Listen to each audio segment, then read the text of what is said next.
तनी डाले तो भौजी रंगवा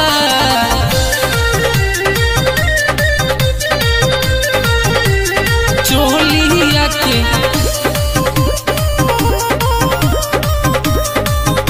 भीतर हो फागुन हो महीना भौजी बारू तुलू काइल हो भर भर बाल्टी रंग देखो देवारा लेके आइल हो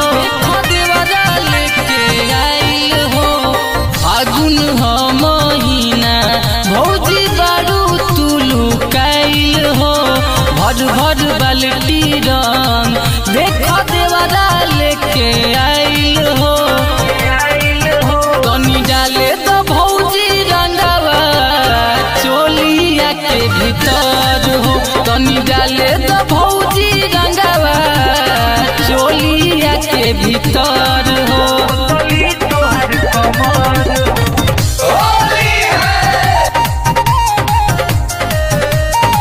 म्यूजिक बाय अमरजीत शर्मा।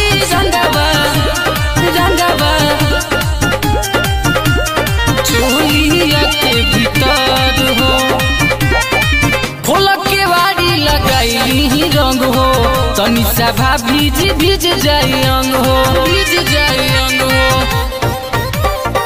फूलक के वाड़ी लगाई रंग हो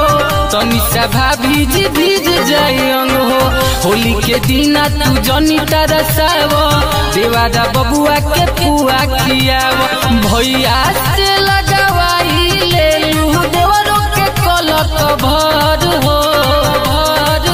तनी डाले तो भौजी रंगवा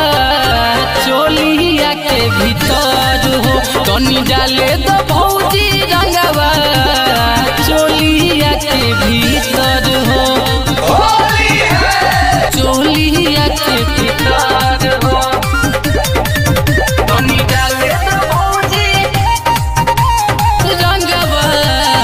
म्यूजिक बाय अमरजीत शर्मा। चोलिया के भीतर हो भीतर हो तनी डाले तो भौजी चोलिया के भीतर हो अक्षय जितेंद्र पर चढ़ल बा होली फूली भौजाई के रंग के बचोली फूल भौजाई के रंग के बचोली